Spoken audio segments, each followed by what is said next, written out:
During the Civil War, a group of Confederate soldiers came up with an idea so strange, so desperate, that it sounds completely made up. But it's not, because in 1862, the Confederacy created an air force made of dresses. At the time, the Union Army had begun using hot air balloons to spy on Confederate troop movements. It gave them a huge advantage. Imagine seeing enemy positions from hundreds of feet in the air. The South needed to catch up, fast, but they didn't have hydrogen gas, they didn't have balloon fabric, and they definitely didn't have time. So Southern women were asked to donate their silk ball gowns. Dozens did. The result? A massive patchwork balloon, stitched together from expensive dresses. They called it the silk dress balloon, and it became the Confederate Air Force. There was just one problem. They had no good way to launch it. No gas, no infrastructure, so they filled it with heated smoke and tried dragging it up hills. One day, they loaded it onto a train, hoping to launch it from higher ground. But before it could ever take off, Union troops hijacked the train and captured the balloon. Confederate Balloon Corps never launched another mission. Turns out, you can't win a war with a balloon made of dresses. Everyone knows about the Navajo code talkers of World War II. But did you know that the U.S. military also used code talkers in World War I, 20 years earlier? In 1918, during the Meuse-Argonne offensive, U.S. forces were being monitored, and every message sent by phone or radio was being intercepted by the Germans. So the Army turned to an unexpected source: Choctaw soldiers from the 36th Infantry Division. They used their native tongue, one the Germans had zero understanding of, to transmit military orders, troop movements, and artillery positions. Just hours after using the Choctaw language, the tide of the battle shifted. The Germans were confused, and the U.S. gained the upper hand. These soldiers became the first Native American code talkers in U.S. military history. Their bravery and language saved lives, and their success paved the way for the famous Navajo code talkers in World War II. Their story is still rarely taught, but it deserves to be remembered. World War I Choctaw Code Talkers, 1918. The first code talkers in American history. Let me tell you about a cook who dropped the ladle, ran across a battlefield, all to change the tide of a battle. His name is Jose Calugas. January 1942, the Battle of Bataan. U.S. and Filipino troops are fighting to hold the line in the Philippines. Jose Calugas is a mess sergeant, not a combat role. He's working in the rear when he sees a forward artillery gun destroyed. The crew is dead. The position's gone silent. Calugas doesn't wait for orders. He runs 1,000 yards across open ground through heavy enemy fire just to get to that wrecked gun. He gets there, repairs the position, loads the weapon, fires it, and when reinforcements arrive, he keeps fighting, then helps carry the wounded to safety. That single act boosted morale and helped stabilize the American line that day. He wasn't supposed to be there, but his decision made the difference. For his actions, Jose Calugas became the first Filipino awarded the Medal of Honor in World War II. He went from kitchen duty to battlefield legend. Jose Calugas, no orders, no hesitation, just courage. This is the story of a medic who didn't hesitate, even when it meant sacrificing everything. September 5th, the Korean War. Ted Benfold, a Navy corpsman, was embedded with the 1st Marine Division. That night, the Marines were ambushed, artillery, mortars, and then from the shadows, waves of enemy soldiers. It was a slaughter. But Benfold didn't run. He did the opposite.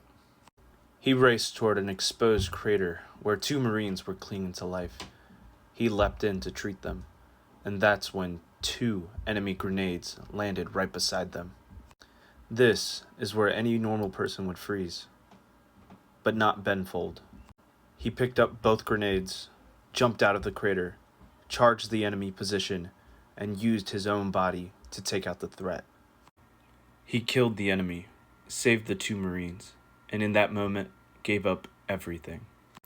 He didn't have a rifle, but he fought like 10 men. The Navy never forgot him. Neither should we. Edward C. Benfold, 1931 to 1952. Medal of Honor, Korean War. One man, a destroyed bridge, and 100 enemies captured. That is the insane, true story of Edward C. Alworth, a legend of World War I. November 5th, 1918. Just days before the end of World War I, Alworth and his company were pushing forward near Cléry-le-Petit, France, when disaster struck. A shell obliterated the only bridge over the Meuse Canal. His unit was split in two, stranded under enemy fire. What did Alworth do? He climbed the canal bank, shouted to his men, and dove in, swimming through enemy fire across the freezing canal. Across, he charged up a steep hill, rallied his scattered troops, and went full force into enemy lines. He and his outnumbered company pushed the enemy back over a kilometer, took out machine gun nests, and captured over 100 prisoners, more than his own force. That insane act of courage helped reestablish the U.S. bridgehead and allowed other troops to advance. Captain Edward Alworth was awarded the Medal of Honor by General Pershing himself. Remember his name, Edward C. Alworth, the man who swam through fire and came out victorious. Let me tell you the story of a man who ran towards gunfire 5 times to save his brothers. His name, Eugene Ashley Jr., a true American hero. It was Vietnam, 1968. Ashley was a Green Beret leading a rescue mission near Long Vay. An American Special Forces camp had been overrun. The survivors were trapped in an underground bunker, surrounded, outgunned, and almost out of time. Ashley rallied local troops and launched not 1, not 2, but 5 assaults against the enemy. Each time he came back to reorganize, under heavy machine gun and mortar fire. He called in airstrikes on enemy positions. He directed artillery while under direct fire. And when others hesitated, he said, "Let's go get our people," and led the charge himself. On the final push, Eugene was wounded badly, but he kept fighting, kept leading. He cleared a path to the bunker before collapsing. Thanks to him, those trapped soldiers made it out. Ashley didn't. For his bravery, Eugene Ashley Jr. was awarded the Medal of Honor. He was the definition of a warrior. Selfless, fearless, unstoppable. Remember the name, Eugene Ashley Jr. One man, one mission, one legend. Hey, my name's Alfredo Rodriguez, and I like to tell cool stories. December 7th, 1941, Pearl Harbor is under attack. Amid the chaos and smoke, one man stays below deck to save hundreds. Only 22, Donald Kirby Ross was no ordinary sailor. When the sky fell, he didn't look for safety. He looked for a way to save his ship. Below deck, the engine rooms are filling with smoke. Power is fading. But Ross, he's working the controls. Alone. Twice he's pulled out, unconscious. Twice he wakes up, goes back in, keeps the engines alive just long enough to beach the ship and save her from sinking. His actions helped the USS Nevada become the only battleship to get underway that day. He didn't think he'd make it out. He didn't care. Donald Kirby Ross was the first Medal of Honor recipient from World War II. He lived a quiet life afterward, but to history, he's a giant. Heroes aren't always on the front lines. Sometimes they're the ones who keep the lights on. Remember Donald Ross. Hi, my name's Alfredo Rodriguez, and I like to tell cool stories.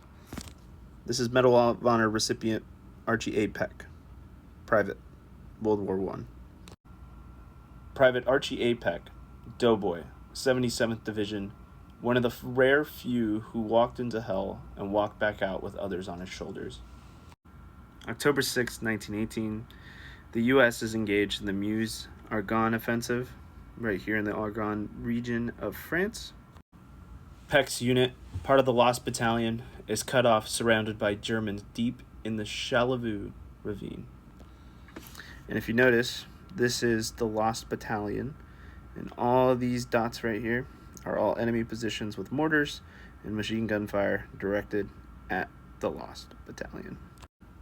Machine guns echo through the trees. The forest is dense, dark, and deadly.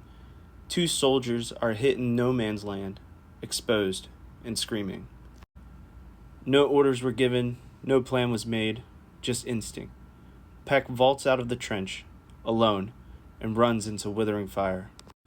He reaches the first man, slings him over a shoulder, sprints back, ducking rounds the whole way.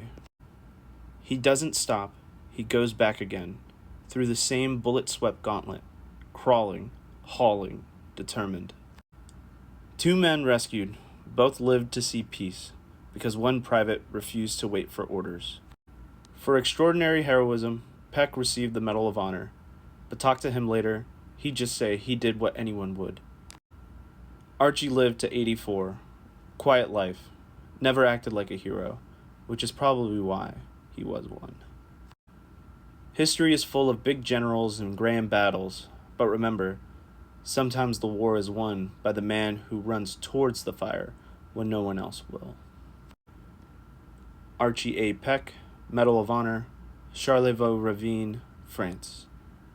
Twice into fire, twice back with brothers.